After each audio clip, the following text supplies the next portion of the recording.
Morning, everyone. Thank you for joining me today for our webinar on influencer marketing musts for the holidays. I'll give everyone a couple more minutes to join, and then we'll get started at about 2 after 11 Eastern.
All right, we're just going to give folks about one more minute before we get started with our webinar today.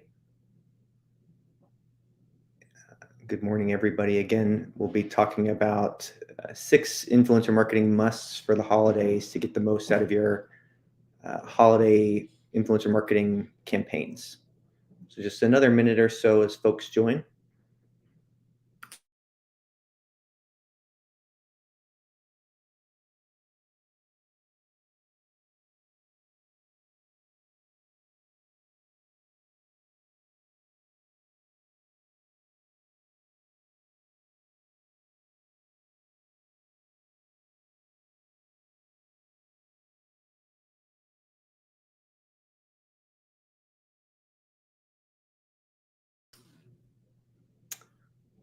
All right, it's 11:02, so we'll go ahead and begin our webinar for 6 influencer marketing musts for the holidays.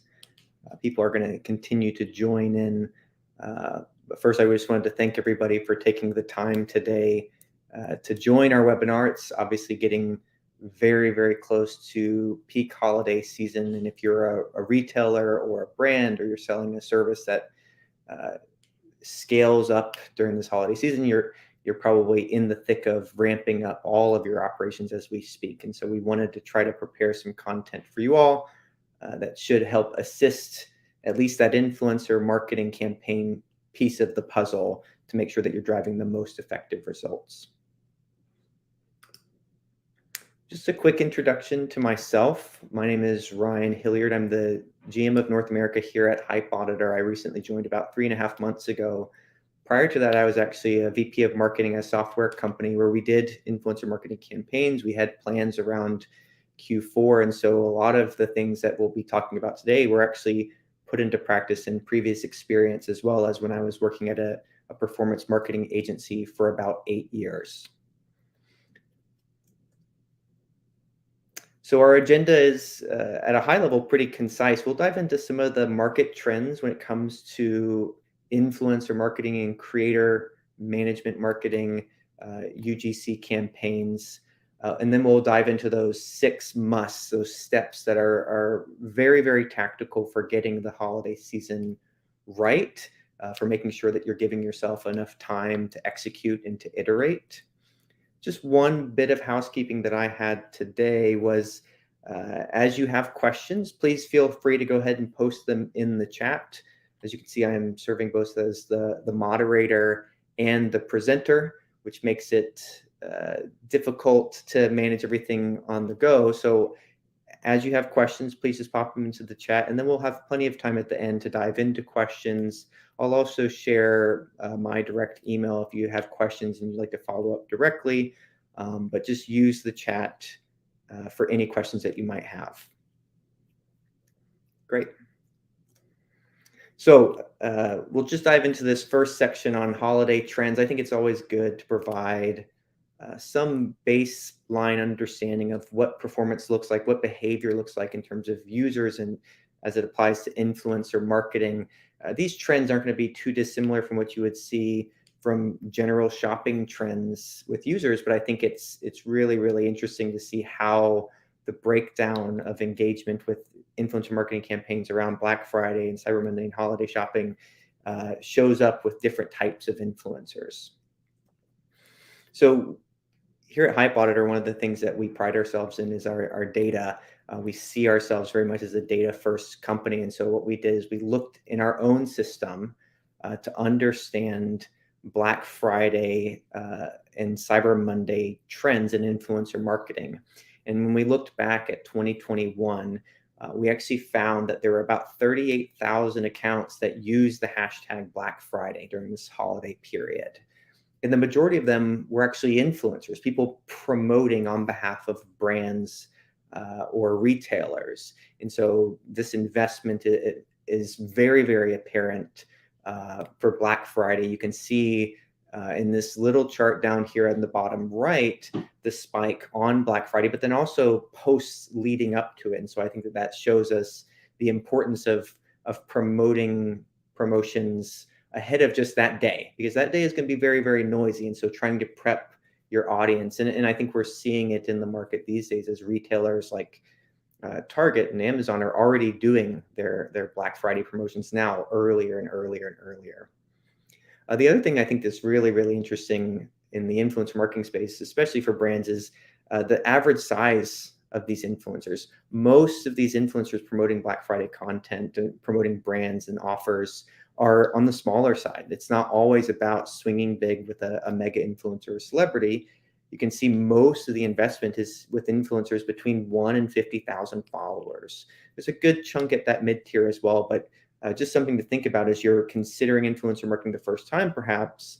You don't have to go for broke. And actually, I would encourage you not to go for broke with some mega influencer and swinging the bat really large. It's important to build up a larger base of smaller influencers that have a more personal relationship with their followers.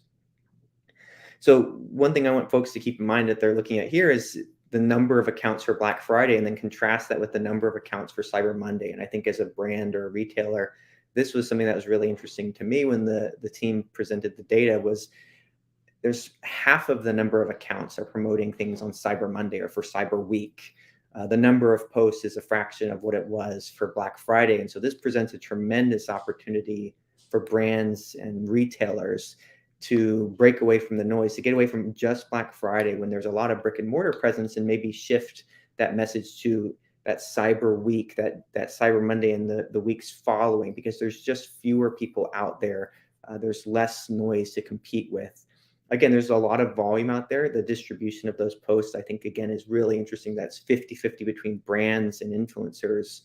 And then you can see that spike in the graph is a bit more short-lived, a little bit less buildup, probably because of that Black Friday and that weekend, where it has its own sort of dedicated terminology. But again, presenting a really, really awesome opportunity for brands to get in front of their target audience.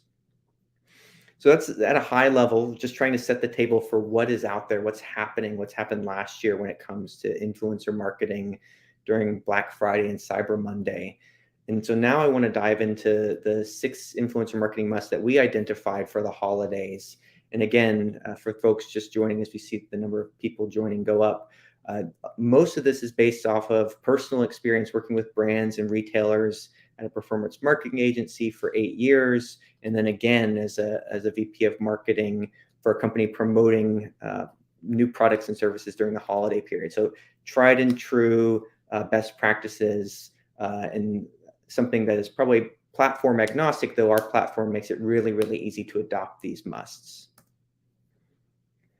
So the number one, and this will be the number one in just about anything related to performance marketing in general, is making sure that you have a clear objective. If this is the first time you're doing influencer marketing, or if it's the 10th season that you've been doing this, the most important thing you can do is determine what is my primary objective for this campaign.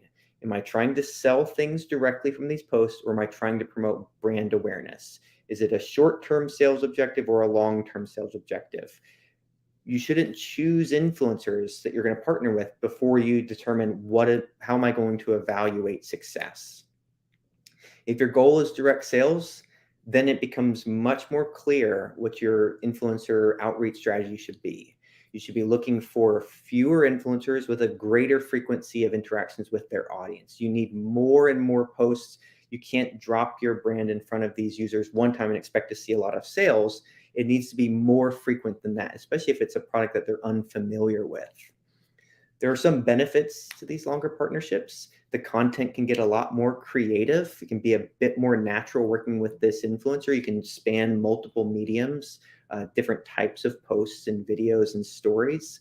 But again, the biggest priority is making sure that you're staying in front of people more often than a single time if you want to drive direct sales.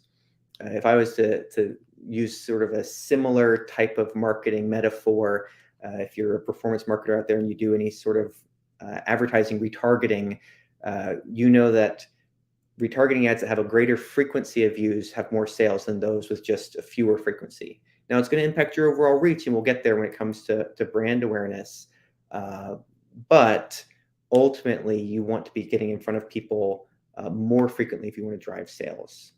And we just had a question come in, and I think this is a good one to answer now, Valentine, and definitely not a stupid question. These are actually US-based numbers, not the global audience, but I think it's still representative.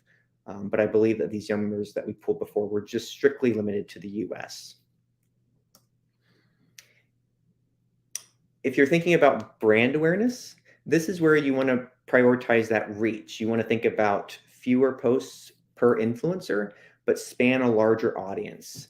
You want to make sure that you don't have influencers with a huge overlap in terms of following, because then you're not getting your name or your product out in front of that many people. You want to look for pockets of influencers that have your target user, your target buyer, but they're not following someone else. The goal is really for them to see you and to recall you in the future.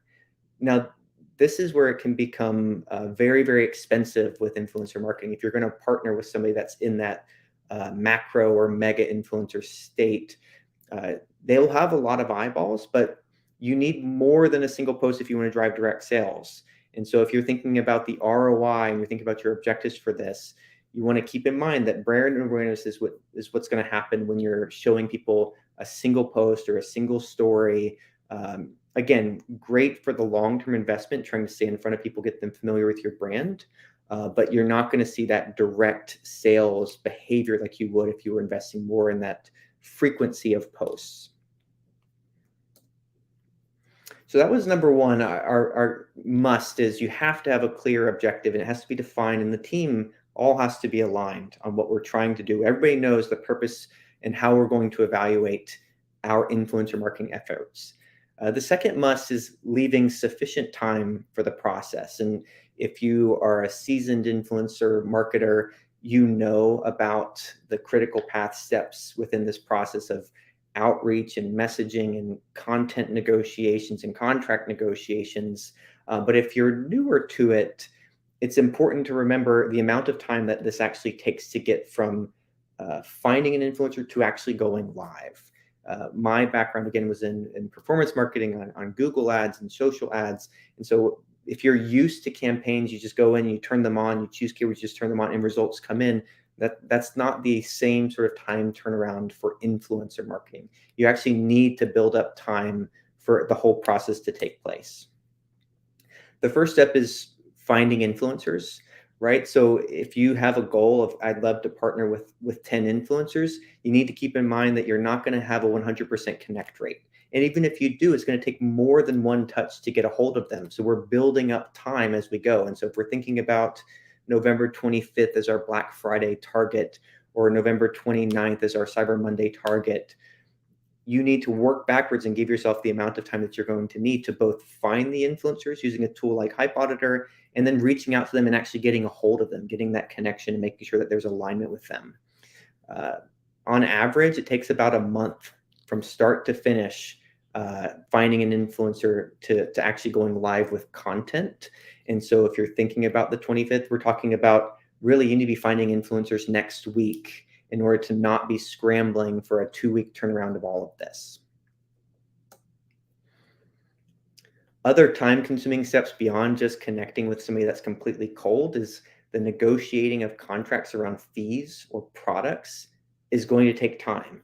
Even if you're really, really aligned with the influencer, they love your brand, there's also just that time lag of I send them an email, I wait a day for them to email me back, I check with my team internally, and then the next day I email them back. And all of a sudden we're building up time that's taking away from the time that we have ahead of Black Friday or Cyber Monday. And so you really just need to make sure that you're accounting for that content usage rights. If you're going to seed products, then delivery of the products, the influencer has to choose the products in the sizes that they want. You have to actually send it out to them. Then they have to open the package and look at it and try it on and make sure that everything works for the content itself. And then improving the content. Again, all of these are steps. And so it points back to that number 2 must of leaving sufficient time for the process. For those that are a little bit newer to influencer marketing or thinking about really trying to ramp this up, I wanted to include just a recommendation just based off of our experience. Obviously, most influencers, if they're larger, are going to be opting for fees. And if it's smaller, if it's more of a user-generated content campaign, then you'll just be seeding products. But what your goal really should be is to try to make sure that the influencer or the creator is motivated to push this further because there's upside for them.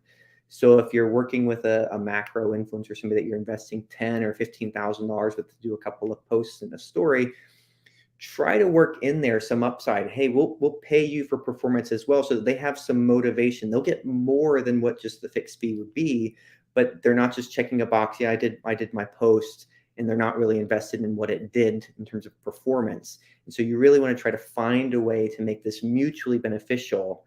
Not everybody's going to agree to that, but there is a really, really tremendous upside opportunity for both parties and really preserving your own downside risk, which I think as a marketer is the thing that can be a little bit scary about influencer marketing. So we've talked about the first 2 musts, defining a clear objective and leaving sufficient time for the process. Our third is making sure that our offer and our messaging is specific. If you want to drive results, you need to avoid a very, very convoluted message. You want to be very, very focused so that it's easy to point back to, did we drive direct sales from this product that we were promoting, or did we promote brand awareness for this new line of products that we launched? And so keeping things really, really narrowly focused. It starts with a campaign brief.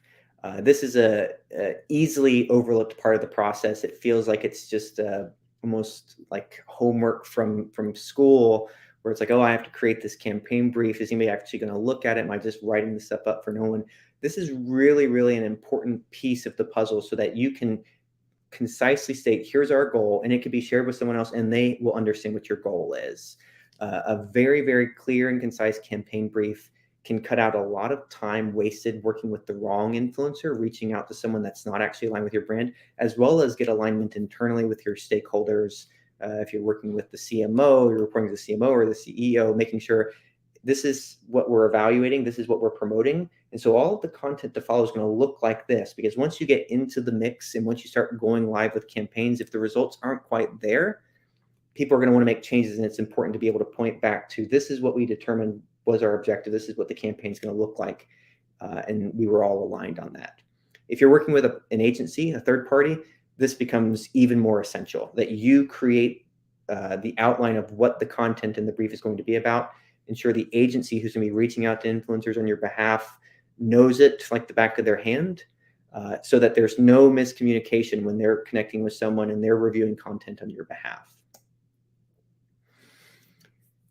Just in terms of some recommendations for promoting products, if you have a single or a few products or maybe an individual service, you don't need to listen as much to this slide. But if you've got a pretty broad catalog of products and you're thinking about, my goal is direct response, I want sales from this, you really, really need to narrow in on the products that you're going to promote, on the products that the influencer are going to feature, so that you make it easy for the user to convert when they land on the page. If you land someone from an influencer post on a high-level category page where there's still thousands of products, that choice is going to slow the process down. It might increase the overall cart value, but you're going to see a much lower conversion rate. It's sort of marketing common sense stuff that we learned about as we do landing pages for any of our other channels. The same thing goes for promoting the content with this influencer. It needs to be very, very specific. Then you land them on that specific page. Now, be mindful if you do that, if it's really, really successful, you might run into some inventory issues. But when it comes to direct response, you really, really want it to be focused. If you're a retailer and you're selling thousands of products across hundreds of categories, try to choose one category. And if you can, make it even more narrow, subcategories, specific products, especially for direct response. Now, if your goal is brand awareness, hey, it can be great to show you can buy everything from, office equipment, office supplies to outdoor furniture. But keep in mind that you're not going to see many direct sales, because if you're going to land someone on the homepage, they're going to have to navigate through your purchase funnel all from themselves, make those decisions. And so just keep that in mind if you're promoting a large catalog. So we're up to our must number 4 already. So if we were to recap the previous 3, obviously we want to have a clear objective. Are we promoting sales? Are we promoting brand awareness? What is our objective for evaluating success? Do we give ourselves enough time, leave sufficient time for the process to play out? Again, it's a critical path. Steps take time. You can't just bypass steps most times. You want to keep your offer and your message very, very specific. You want to know it, again, like the back of your hand. Everyone on the team should be very aligned. And then once you're going live, you want to be thinking about things as a whole.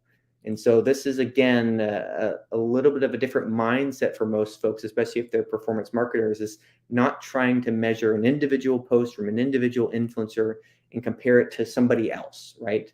Because the different types of audiences and the different types of content are going to have different results. And so what we want to be thinking about is the contribution of these campaigns to the whole, which is, did we increase our brand awareness? Or did we drive more overall sales? Not just click-through sales, right? Because attribution can be really, really messy. But are we seeing overall lift from this endeavor? Are we seeing more people coming back to us? Are we getting more people on our retargeting lists? Are we getting more people on our newsletters? And how is that driving overall sales? So obviously, in terms of monitoring and measuring performance, you want it to be as easy as possible to just track the posts themselves, the stories themselves. Are people engaging with the content? Are they getting new followers? A tool like HypeAuditor makes that really, really simple. It's also really, really valuable to know when things are going to go live. A common thing that will come up is, hey, when is that post or when is that story going live with the influencer? Should everybody be managing sort of their social feed just looking, or should you have some visual for just tracking things at a high level? And finding tools like our own tool that make it easy to know when are things going to go live and what were the results of those things in isolation and then in aggregate is really, really important to make sure that everyone stays on the same page, as well as it makes your life a whole lot easier, because no one enjoys logging in to accounts or to pestering influencers to like get very, very specific stats. You want to leverage a tool to make that a little bit easier. Another idea, and this ties back in with leaving sufficient time for the process as well, but this is a way to build that long-term ROI from the investment you're making with an influencer, is making sure that when you're negotiating with that influencer, you're trying to get in almost universal content rights for whatever they're creating. In a sense, then you're paying one time for the influencer, but then you're using this content for all of your other marketing efforts on your website, on your social ads. And so it can drive more and more success without you having to do the work of creating it. And so that can actually really help the overall ROI as you're thinking about it. Now, for the most part, if it's a macro influencer smaller, they usually don't have a preference. They're usually fine with that, mostly because there's some value for them. They get to have their name out even further beyond just these few days. But this is a really, really strong recommendation. And a lot of brands that see a lot of success see so because they promote this content on social media. They promote it with their influencer. They're promoting it on their website. It's that integrated campaign feeling that ultimately can make users feel familiar as they're going to your website and purchasing.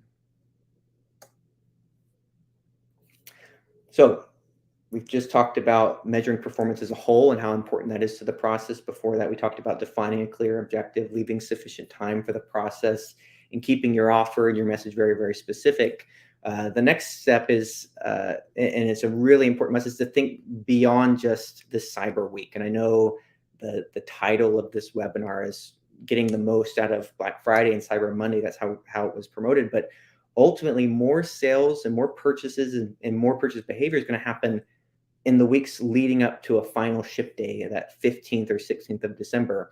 And so putting all of your eggs in a basket when it's really, really noisy, there's lots of promotions out there, can be pretty risky. And there's a lot more opportunity to be had if you're spreading out your influencer promotions into the holidays, when people are shifting from buying for themselves on Black Friday, Cyber Monday, into buying for others.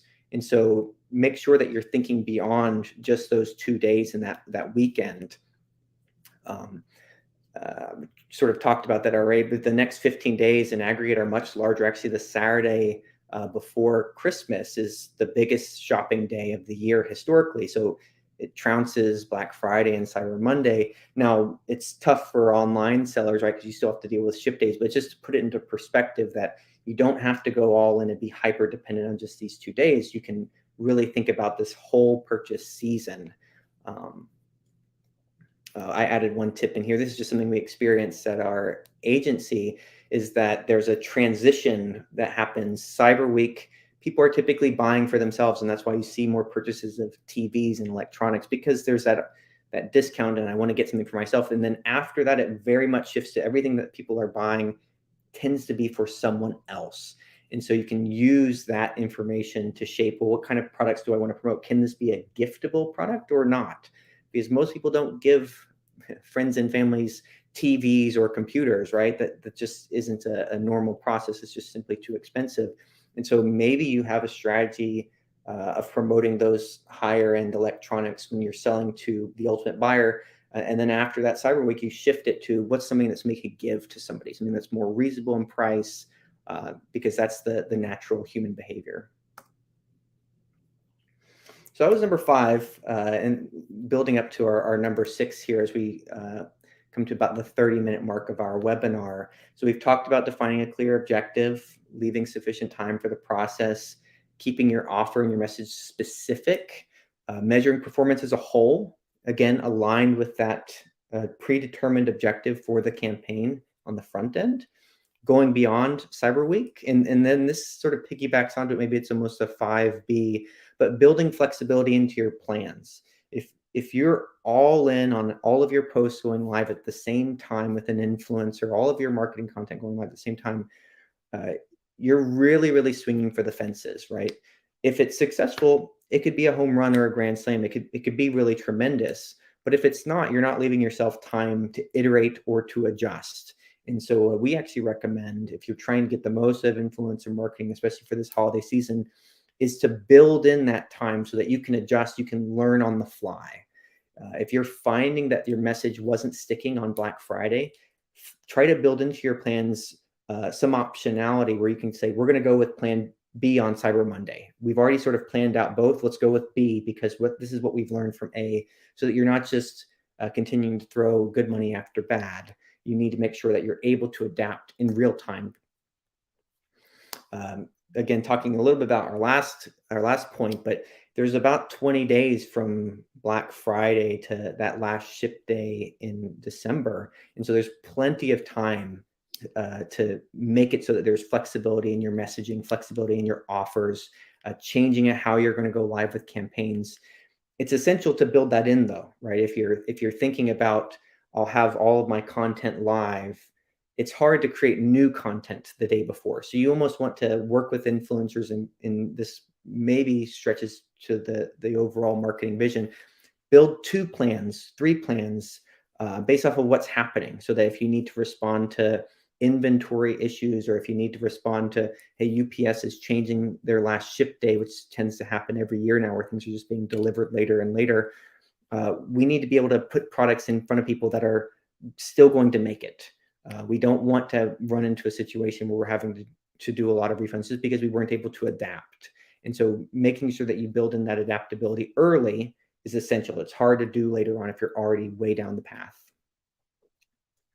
If you're working as an agency, it's easy to dictate this to brands, but it's hard to get that follow through. So keeping that communication going often on the brand side, making sure that agencies know these are the options and this is what's going to happen. We're going to plan on A and B, but it might be that we go A to C. And so what is that going to look like? Investing in some of those strategy meetings, talking more through what could happen becomes really, really essential to ensure that you're not going to sort of blow the season because there's a poor communication. And that's it. Right at 30 minutes, that was sort of my goal. I wanted to make sure that we left it open for Q&A if there was any. But we dove into these 6 influencer marketing musts beyond just the trends and the holidays, right? We should expect this holiday season to be similar to last year. Last year was the biggest holiday purchase season by a very wide margin. The growth rate really accelerated last year. And we'll see something similar this year is what's expected. And so we want to have these musts in place. We want to make sure that we're defining a clear objective. We know exactly what we're going to do and how we're going to measure it before we find influencers. If you've already found an influencer, it becomes hard to shift backwards. Now, it might be the case where you just have to, and you need to work closely with that influencer to get alignment. But you want to make sure that if I'm focusing on brand awareness, the investment per influencer is going to be very different than if I'm focusing on direct response. And so you don't want to choose influencers until you know exactly what you're going to do. Leave sufficient time for the process. Keep your offer and your message very, very specific. Don't underestimate the value of a campaign brief. It might feel silly. It might feel like a marketing project from college, but it is really, really critical to get alignment on it and to sort of live by it. It needs to be the gospel for the team as you move forward through the holidays. Again, measure performance as a whole. Attribution is extremely messy. People are going to see your brand on their phone and then make a purchase while they're working on a Tuesday from their computer. We're not going to see that as a direct sale from any sort of influencer efforts, but the overall goal is just more revenue, right? Or it's more awareness. And so that's okay. But we need to be thinking about things as a whole. What was our overall lift? If we're seeing a certain growth rate year over year, and then it popped, even if it looked like it was direct or organic, it's important to make sure that we know, but these are the things that we were doing at this time. And so it's probably some convoluted marketing effort that because of cookies and user behavior, we can't get direct insight into those sales, but they're happening and the sales are what's most important. Think beyond Cyber Week. Again, those 17 or 18 days after Cyber Monday that lead up to your last ship date. And if you're a retailer, your last ship date is going to vary. But for most, it's that 15th or 16th before. That's when UPS or FedEx will cut off that guaranteed delivery, making sure that you're accounting for that. That's where there's a lot of opportunity to be flexible with your plans, make adjustments, and really get the most out of the holidays. And with that, we'll just sort of open it up to general Q&A. I see we went through one question around where the data was from at the very beginning of the presentation. That was actually mostly US-based data, but I think, again, is a good proxy for any sort of global behavior that pop due to Black Friday or Cyber Monday. One question they have here is what will be important metrics that are good performance influencers? This can be tricky, right? So one of the things that I like about our tool is everybody tends to focus on engagement rate. I want influencers that are going to drive really, really high engagement, but engagement rate can be a little bit of a false positive. Number one, if it's a organic post, it's going to drive a higher engagement rate than anything sponsored. It just always is. And so when an influencer says my engagement rate is 3.5%, isn't that amazing? It's good to be able to drill down. Well, what's your engagement rate for your sponsored posts? Because even if it's 1% or half of 1%, that might be okay, but it just might mean that we need to rethink what we're going to offer you and how we're going to evaluate success. Because it's not going to be 3.5%. And a tool like HypeAuditor actually makes it really, really easy to look at performance breakdowns in terms of engagement from content from sponsored posts, likely sponsored posts versus those that are purely organic. Again, mostly just a negotiating point with influencers. So I know engagement rate is definitely something that we hear from folks. Another piece of that is the engagement actually authentic?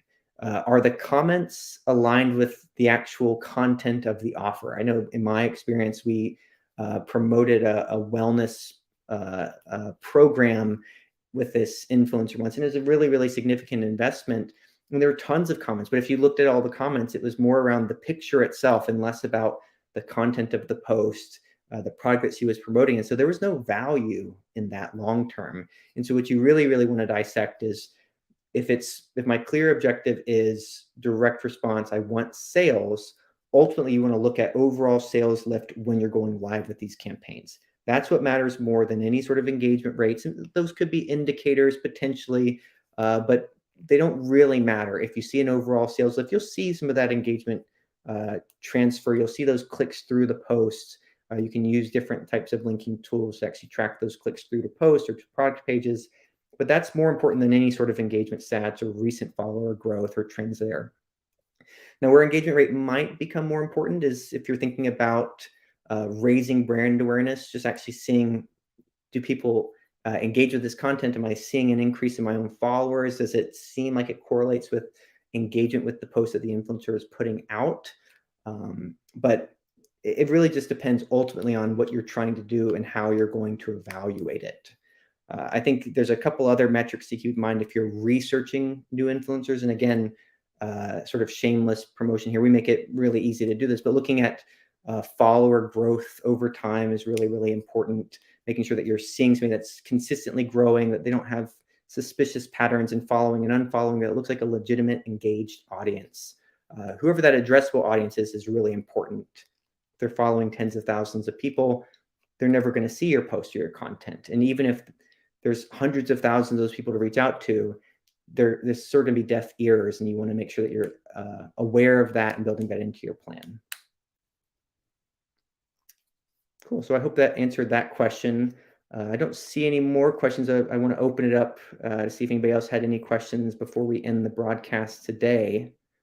Again, getting the planning right starts today, right? Investing now in influencer marketing efforts will pay dividends in November and December, even if it feels like, well, we can't do anything about it now. The posts are a little while out. There's so much process that goes into it that you have to account for. And poor planning can't be fixed in November or December. I used to tell that to my PPC team that I managed a lot when I was at my agency was, we have to plan now. We can't plan later. We have to put in that time. Well, cool. Well, if there aren't any other questions today, I wanted to, again, put in this plug for if you're thinking about influencer marketing, you might already be very familiar with HypeAuditor. You may be a customer already.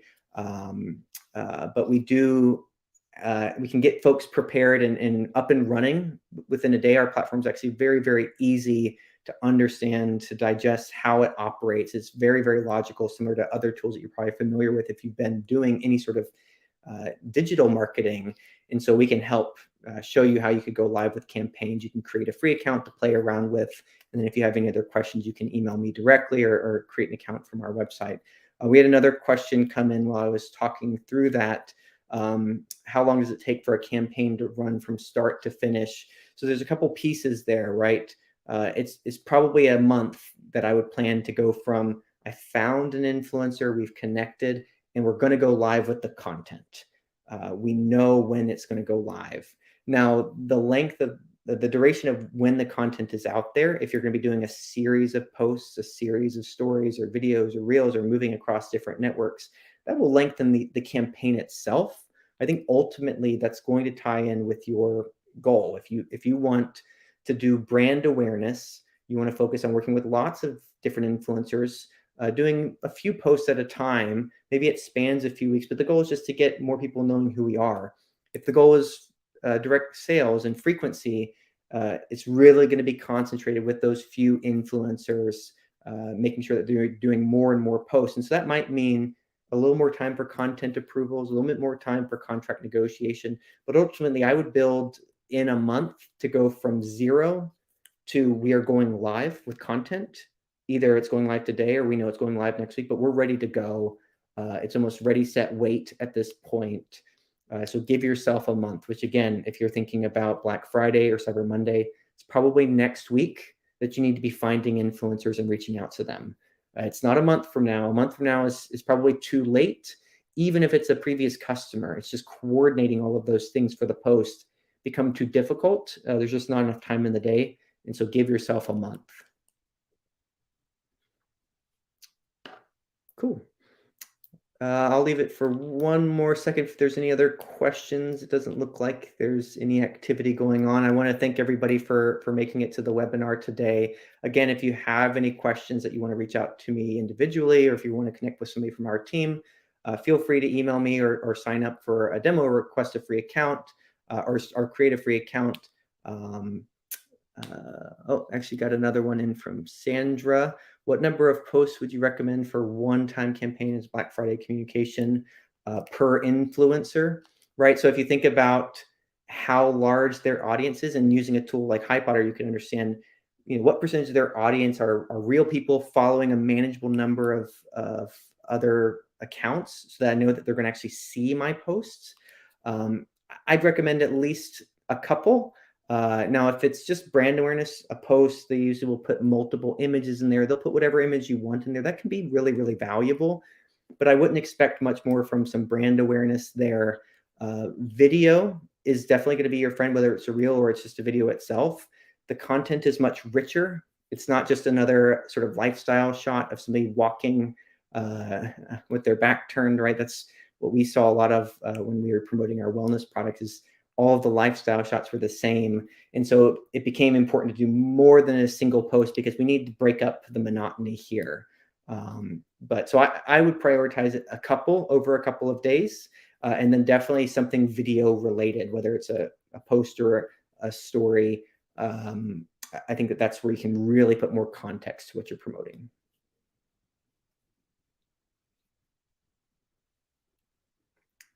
All right, right now I'm batting 3 for 3 and trying to wrap up, and then a question comes in. So I'll try it one more time. And if we don't get a question, we can end the broadcast today. Again, I thank you everyone for your time. Q4 is definitely a high stress, high impact, high opportunity time of year. Definitely my experience for a very, very long time. And we can really control the outcome by inputting the plans now and making sure that we're adaptable. And so good luck out there. Make sure you do that. Make sure that you're looking back into these 6 influencer marketing musts. Following the presentation today, we'll share recording of the webinar as well as the deck itself. We'll have some more content coming out around the holiday period of planning. We'll be doing another competitor analysis webinar next month. So be on the lookout for that, where we'll dive into how you can inform your own marketing strategy by looking at what other people are doing, similar to what you would do on the SEO front or on the paid search front, but for influencer marketing. All right. Thank you again, everybody. Have a great day.